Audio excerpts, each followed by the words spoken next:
प्रवीण जी, एक मेरा और सवाल है कि तब जब आप लोग पढ़ाई कर रहे थे तब भी यही माहौल था, तब भी इसी तरह से तैयारी होती थी या अब बदल गया है? नहीं, मैं एक एक करके ये आप तीनों से सवाल पूछूंगी जी।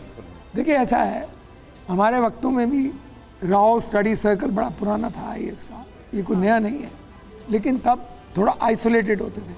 अब जैसे जनसंख्या बढ़ गई है, एम्बिशियस हो गया है हर आदमी, you know, comparatively we have become more ambitious. हमारे पेरेंट्स भी हमारे को शुरू से ही इसी तरह से सिखाते हैं कि नहीं, you have to become an achiever, achiever, achiever. Overload है आपके ऊपर, तो ये ओवरलोड को टैकल करने का ये अच्छा तरीका नहीं है जी। You become diseased. ठीक है सर, लेकिन कुछ छात्र कुछ कहना चाह रहे थे, उनकी बात ले लेते हैं वो बीच में। अब जी बताइए। हम सारी बातें सुन लेंगे, हम सिर्फ इतना बोल रहे हैं कि जब हम यहाँ आएंगे किसी भी को हम आपकी बात सुन लेंगे। हम सिर्फ इतना बोल रहे हैं हमें बेसिक फैसिलिटीज़ और सेफ्टी चाहिए यहाँ पे। हम यहाँ पे आएंगे पढ़ने के लिए, हमें आना पड़ेगा। हम गाँवों से आते हैं, घर पे इतना फैसिलिटी नहीं होगा, हमें यहाँ आना पड़ेगा। हमें यहाँ रिसोर्सेज चाहिए, सीनियर्स के नोट्स चाहिए, ऑनलाइन मिल जाएगा मानना, पर जो पीयर ग्रुप्स बनेंगे। ठीक है, मतलब यहाँ आए तो यहाँ सुविधाएं मिलनी चाहिए, बेसिक सेफ्टी इंश्योर होनी चाहिए। अबे ओझा जी, ये तो उनके बेसिक डिमांड है ना, ये तो होना ही चाहिए। मैम इस बार एक लड़की आई है, आईएएस क्वालिफाई किया उसने, तृप्ति सिंह, मेरी जूनियर भी है, मेरे स्कूल से है, और उसने सारी तैयारी गोंडा जैसे छोटे से 3 टियर शहर में रहकर उसने तैयारी की है। इनकी बात एकदम जायज़ है, हमें एक माहौल चाहिए, नोट चाहिए। आज के इस ज़माने में मैम ऐसी कोई चीज़ नहीं है। दिल्ली एक बहुत बड़ा सेंटर है, पर इंदौर, भोपाल, लखनऊ, पटना ये भी कम अच्छे सेंटर नहीं है मैम।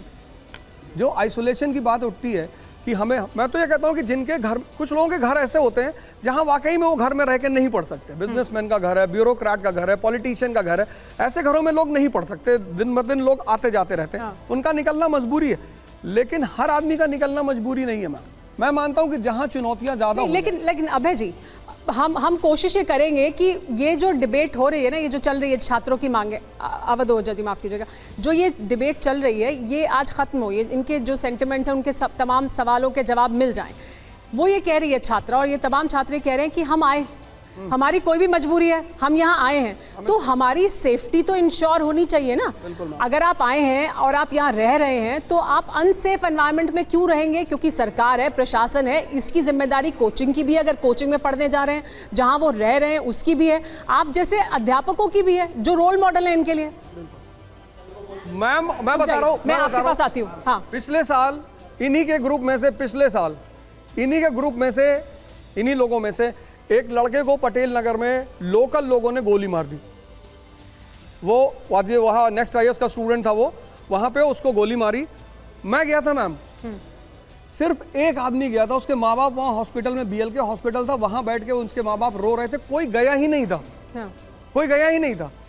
मैं गया था उस लड़के से मिलने के लिए। इंडिविजुअल इतना बड़ा ये स्ट्रेंथ है मैम, इसकी एक ही सोल्यूशन है, regulatory body.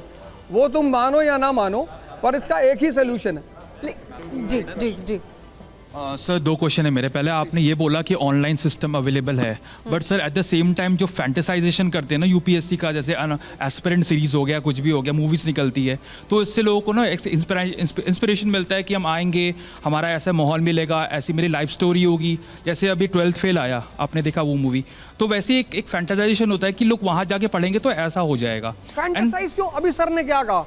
And sir second चीज़ ये है, आपने बोला कि ग्रीवांस रिड्यूसल होना चाहिए, कोचिंग में आप कंप्लेन कीजिए, बट कोचिंग वालों के ऊपर हाथ किसका होता है? एडमिनिस्ट्रेशन का होता है, पॉलिटिशियन का होता है, तो जाएगा किसके पास? तो ये बड़ा सवाल है सर कि कोचिंग वाले सुन कहाँ रहे हैं, शिकायत तो सब कर रहे हैं ना। जी एक एक करके सबके सवाल लेंगे, सबके सवाल लेंगे। एक मिनट, हर तरफ जाता है करप्शन, हर तरफ होता है। कोचिंग में शिकायत करने के बावजूद सुनवाई नहीं होती है, वो कहते हैं आप चले जाओ, क्योंकि उनको डर नहीं है ना। मैम डर है उनको, मैम उनको बहुत बड़ा डर है। हाँ। अगर ये कह दे सामूहिक तौर पर कि हम जा रहे, इन्हीं के बल पे तो वो जी रहे हैं मैम, इनका डर क्यों नहीं है? आपका डर है?